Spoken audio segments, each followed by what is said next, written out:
Hello बच्चों, कैसे हैं आप लोग। बच्चों, आज मैं यूनिट फर्स्ट से संबंधित न्यूमेरिकल करा रहा हूं। तो बच्चों शुरू करते हैं। किसी स्क्रू गेज का अल्पतमांक जो लीस्ट काउंट है वो होता है 0.001 सेंटीमीटर। ये मैं आपको पहले बता चुका हूं। तथा इसके द्वारा किसी तार का व्यास 0.236 सेंटीमीटर मापा गया है। तो इस माप में अनुमेय त्रुटि ज्ञात कीजिए।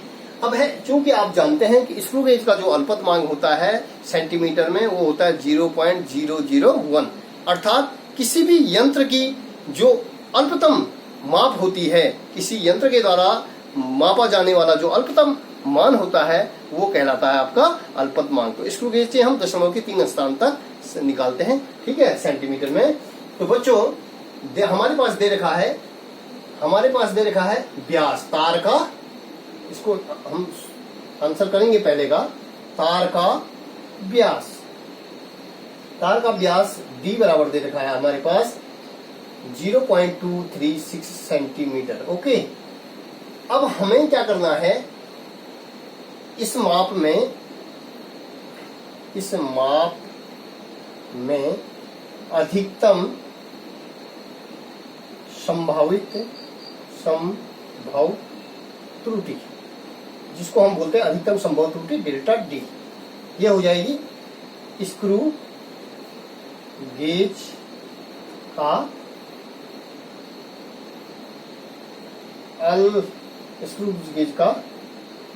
अल्पतमांक। लीस्ट काउंट क्या होता है 0.001 सेंटीमीटर। ओके, तो जो इस माप की जो अधिकतम संभव त्रुटि है, व्यास तो हमारा डेल्टा डी है, तो इसका जो अधिकतम संभव त्रुटि डेल्टा डी हो गया, ठीक है। तो अब माप में अनुमेय त्रुटि, जो माप में जो अनुमेय त्रुटि हो जाएगी वो हो जाएगी डेल्टा डी बटे डी, जिसको हम क्या कहते हैं, अपेक्षित त्रुटि या भिन्नात्मक त्रुटि। अर्थात निरपेक्ष त्रुटि किसी वस्तु का निरपेक्ष त्रुटि और इसका वास्तविक मान, ठीक है, किसी माप की जो निरपेक्ष त्रुटि है और उसका वास्तविक मान के अनुपात को हम क्या कहेंगे, भिन्नात्मक त्रुटि कहते हैं। यदि हम उसको 100 से गुणा कर दे रहे हैं तो हमारा प्रतिशत में वैल्यू निकल जाएगी, प्रतिशत त्रुटि हो जाएगी। तो बच्चों हम देखेंगे डेल्टा डी का वैल्यू हमारे पास है 0.236 अपॉन डी की वैल्यू हमारे पास है 0.001, ठीक है, सेंटीमीटर में है, इंटू 100%। तो बच्चों इसको यदि हम कैलकुलेट करते हैं तो हमारे पास कैलकुलेशन के बाद 100 से इसको गुणा कर देंगे। तो 100 से गुणा करने पर हमारे पास जो है ये जो वैल्यू हो जाएगी, सॉरी यहाँ पे मैंने कुछ गलत लिख दिया है। देखो बच्चों, यहाँ पे जो है डेल्टा डी की वैल्यू हमारे पास थी ये हो जाएगा 0.001 सेंटीमीटर अपॉन डी की वैल्यू हमारे पास थी, वास्तव वैल्यू ये है, वास्तविक जो व्यास है 0.236, ठीक है, इंटू 100। तो बच्चों ये जो कैलकुलेशन करने के बाद हमारी जो वैल्यू निकलेगी, आप कैलकुलेशन कर लीजिएगा, 100 से गुणा कर दीजिएगा इसको, तो ये है 0.1। अब इसको जो है फिर दशमलव से हटाने के लिए इसको हम लिख सकते हैं बच्चों 0.001 गुणा गया 100 बटे 0.236। तो हमारी ये वैल्यू हो जाएगी, ये हो जाएगी 0.1 बटे 0.236 दशमलव है, इसको हम 1000 से गुणा करो बटे 1000 से गुणा करो, तो ये हो जाएगा, इसको यदि हम 1000 से गुणा कर देते हैं तो ये हो जाएगा 100 बटे 236। अब इसको हम कैलकुलेट करेंगे इसका, तो ये हो जाएगा 0.424%, ठीक है। तो जो अनुमेय त्रुटि है, माप में जो अनुमेय त्रुटि आ गई वो आ गई 0.24%। ओके, इस प्रकार के क्वेश्चन को हम इस तरीके से करेंगे। दूसरा क्वेश्चन बच्चों, हमारे पास जो दूसरा क्वेश्चन है वो दूसरा क्वेश्चन है क्वेश्चन नंबर 2 हमारे पास है, किसी आयताकार गुटके की लंबाई तथा चौड़ाई 25.2 सेंटीमीटर तथा 16.8 सेंटीमीटर मापी गई। तो इसके क्षेत्रफल के परिकलन में अधिकतम संभावित त्रुटि ज्ञात कीजिए। तो बच्चों हम इसको किस तरीके से निकालेंगे, हमने निकाला है इसको, देखिए ये जो माप है ये आप देखेंगे दशमलव के एक स्थान तक, ये भी दशमलव के एक स्थान तक, लंबाई भी दशमलव के एक स्थान तक मापी गई है और चौड़ाई भी दशमलव के एक स्थान तक मापी गई है। तो हम जानते हैं कि हमने किसका प्रयोग किया होगा, हमने किया होगा किसका, हमने इसको किससे नापा है, स्केल से नापा है, मीटर से नापा हुआ है, ठीक है। जिसमें जो है जो हमारे पास जो सेंटीमीटर वाली है वो जो है 25.2 सेंटीमीटर, 2 क्या हो गया आपका मिलीमीटर में हो गया, ठीक है। तो ये हमने किससे नापा है, सेंटीमीटर मीटर वाले स्केल से नापा हुआ है, ठीक है। तो हमने सबसे पहले देखना है तो इसका जो अल्पतमांक हो जाएगा, तो इस माप में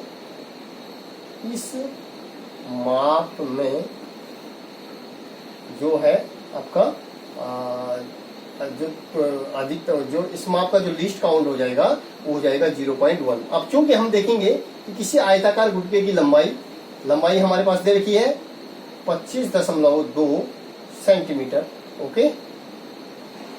चौड़ाई विड्थ दे रखी है हमारे पास, बी दिया हुआ है 16.8 सेंटीमीटर, ओके। दशमलव के एक स्थान तक इसका जो है लिस्ट काउंट है, ठीक है। तो हमने क्या निकालेंगे, हम क्षेत्रफल निकालेंगे। तो ए बराबर क्या हो जाएगा, आयत का क्षेत्रफल क्या हो गया, लंबाई गुणा गया चौड़ाई, ओके। अब हम इसका जो है क्या निकालेंगे, अधिकतम संभावित त्रुटि निकालेंगे इसमें।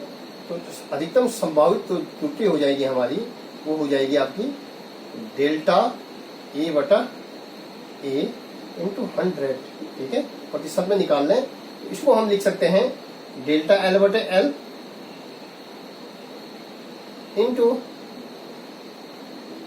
डेल्टा एल बटे एल इंटू 100%, ठीक है, प्लस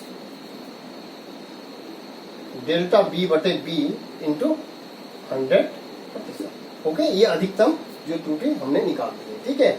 अधिकतम संभव जो त्रुटि होगी, संभावित त्रुटि। तो बच्चों हमने ये क्षेत्रफल निकालना है, इसका क्या ज्ञान करना है, किसी आयताकार जो है कि हमने जो है इसका क्षेत्रफल का परिकलन करना है। तो क्षेत्रफल का परिकलन हो जाएगा delta A upon A into 100, delta A upon A into 100 is equal to delta L की वैल्यू क्या है, इसका जो लिस्ट है इस माप में अधिकतम संभव त्रुटि क्या थी, 0.1 सेंटीमीटर, ठीक है। मतलब ये हमने मीटर स्केल से नापा हुआ है, ठीक है। तो ये है बच्चों डेल्टा एल की वैल्यू कितनी होगी, 0.1 जो संभावित त्रुटि है अधिकतम, और अपॉन एल हमारे पास कितना दे रखा है 25.2, ठीक है, इनटू हम इसको 100 से गुणा कर देते हैं, प्लस हमारे पास जो है बी की वैल्यू है, बी की वैल्यू हमारे पास है कितनी 16 दशमलव, और बी की वैल्यू हमारे पास जो है डेल्टा बी, इससे जो है हम न्यूनतम इतना मेजर कर सकते हैं अधिकतम संभावित त्रुटि, अपॉन ये हो जाएगा 16.8 इंटू 100, ओके। तो बच्चों हम इसको यदि कैलकुलेट करते हैं तो ये हो जाएगा 100 से गुणा कर दो तो दशमलव के स्थान तक इसको हम, ये क्या हो गया 10 अपॉन 2.2 प्लस ये भी क्या हो जाएगा 10, ठीक है। 100 से गुणा कर रहे हैं 0.1 को, ये हो जाएगा 10 अपॉन 16.8, ठीक है। तो बच्चों हमारे पास ये क्या हो जाएगा, ये हो जाएगा यदि इसको 100 से गुणा करो, ठीक है, तो ये हो जाएगा इसकी वैल्यू हमारी पास आ जाएगी 0.4% में ले रहे हैं हम, प्लस ठीक है 100 से गुणा किया हमने, प्रतिशत में वैल्यू ले रहे हैं,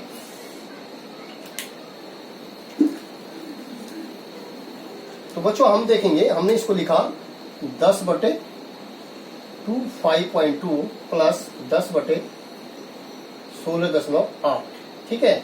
तो हमारे पास जो वैल्यू निकले इसको हम लिख सकते हैं 0.4, आप कैलकुलेट करके देख लीजिएगा, प्रतिशत प्लस ये हो जाएगा 0.6%, ठीक है। तो ये आ गया, इन दोनों को जोड़ देंगे तो ये आ गया 1%।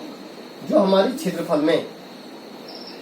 क्षेत्रफल के परिकलन में अधिकतम संभावित त्रुटि होती है delta A upon A into 100, ये अधिकतम संभावित त्रुटि है क्षेत्रफल में, तो ये हो जाएगा आपका 1%। समझ में आ गया होगा बच्चों। तो बच्चों इस प्रकार के क्वेश्चन मैं फिर न्यूमेरिकल आपको करा रहा हूं और उससे आपको स्थिति क्लियर होती रहेगी।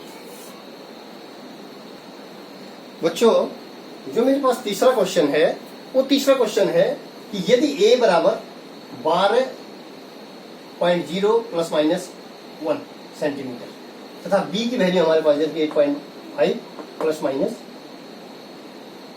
0.5, तो हमें ज्ञात करना है a प्लस बी तथा a माइनस बी। इस तरीके का जो मैथमेटिक्स है, इस तरीके के जो कैलकुलेशन है, हम किस तरीके से निकालेंगे।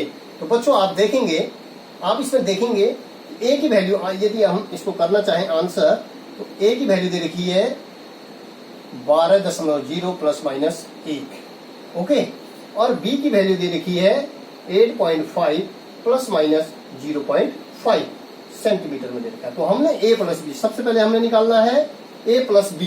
तो a प्लस बी निकालने के लिए हम a की वैल्यू रखेंगे 12.0 प्लस माइनस 1, ओके, और b प्लस b की वैल्यू रखेंगे हम 8.5 plus minus 0.5, okay.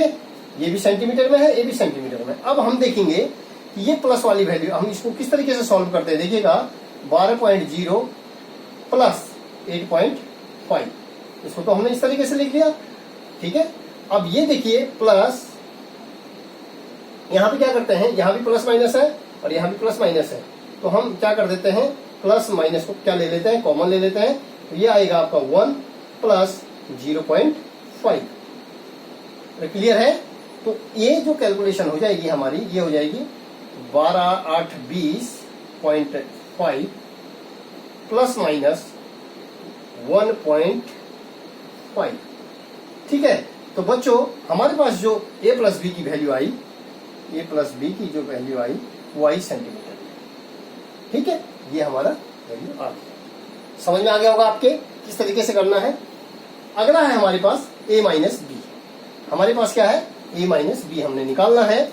a minus B निकालने के लिए a माइनस बी हमने निकालना है। तो हमने, मैंने क्या कहा आपको, a की वैल्यू हम रखेंगे 12.0 प्लस माइनस 1, ठीक है।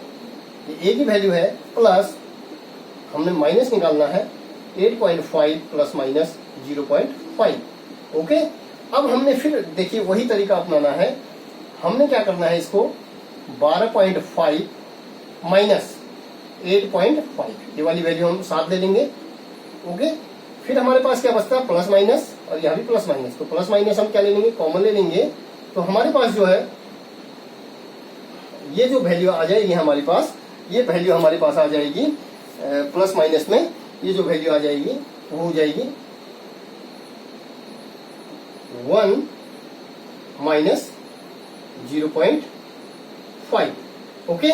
तो बच्चों ये हो जाएगा आपका, ये वैल्यू जो हो जाएगी हमारी 0 और 12 में से 8 गया, 12 में से 8 गया 4, ये वैल्यू आ जाएगी 4, ठीक है। समझ आ रहा है, ये 0 हो जाएगा, ये 4 हो जाएगा, और प्लस माइनस हमारे पास ये वैल्यू आ जाएगी 0.5, ठीक है।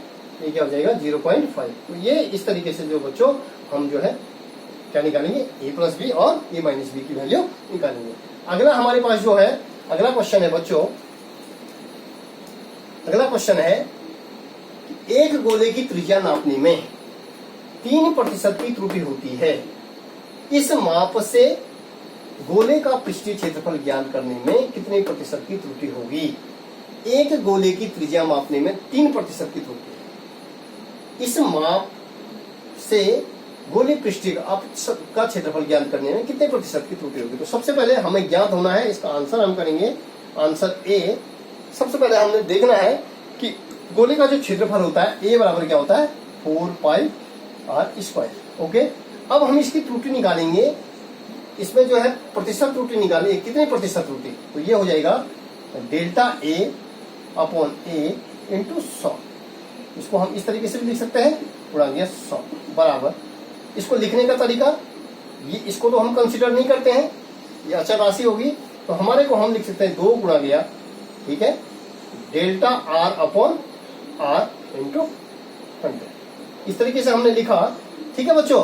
तो हमारे पास जो है त्रिज्या की जो है r में त्रुटि, आर में त्रुटि हमारे को लिखिए 3%। ओके, तो ये हो जाएगा आर के अधिकतम मान में जो त्रुटि हो जाएगी वो हो जाएगी 3% लिखिए, तो 2 गुणा गया 3%, तो बराबर 6%। तो बच्चों इस तरीके के क्वेश्चन जो है बहुत ही आसान है, इसको हम जो है बहुत इजी तरीके से कर सकते हैं। दूसरा पार्ट इसमें दे रखा है आंसर बी। आंसर बी है बच्चों हमारे पास, एक गोले की त्रिज्या के मापन में 2% की त्रुटि है, मतलब delta R upon R into 100 बराबर 2%। ठीक है, ठीक है, 2% की त्रुटि होती है, तो इसके आयतन में के मापन में कितने प्रतिशत की त्रुटि होगी। अब सबसे पहले हमें गोले का आयतन पता होना चाहिए, तो v बराबर हमको पता होना चाहिए 4/3 पाई आर क्यूब। अब मैंने कहा ये कांस्टेंट राशि है, इसको हम कंसिडर नहीं करते हैं, तो इसमें जो अधिकतम जो त्रुटि हो जाएगी, इसकी जो आयतन में जो त्रुटि हो जाएगी, इसको हम लिखेंगे delta v upon v into 100 बराबर, इसको हमने क्या ले लिया 3 गुणा गया डेल्टा आर बटे आर इंटू 100। अब हम देख रहे हैं, हमको पहले सवाल में दे रखा है कि डेल्टा आर बटे गुणा गया 100, मतलब इसके मापन में जो त्रुटि है वो प्रतिशत में दे रखी है। जो प्रतिशत त्रुटि है इसमें आर के मापन में जो प्रतिशत त्रुटि है वो 2% है, तो हम यहाँ पे जो है हमारे पास कितना आ गया 3 गुणा गया 2%, तो ये हो जाएगा 6%। तो बच्चों इस तरीके के क्वेश्चन बराबर परीक्षाओं में पूछे जाते हैं, और हमने जो है इसी जो हमने त्रुटियां पढ़ी, हमने जो है निरपेक्ष एब्सोल्यूट एरर पढ़ा, हमने रिलेटिव ऑब्लिक फ्रैक्शनल एरर पढ़ा, हमने जो है परसेंटेज जो है एरर पढ़ा। ठीक है, तो इस तरीके की जो हमने त्रुटियां पढ़ी, उन त्रुटियों से संबंधित जो है हमारे पास क्वेश्चन आते हैं। ठीक है, तो मुझे पूर्ण विश्वास है कि इन क्वेश्चनों को बताने के बाद आप इस प्रकार के क्वेश्चनों को करने में सक्षम हो जाएंगे। धन्यवाद।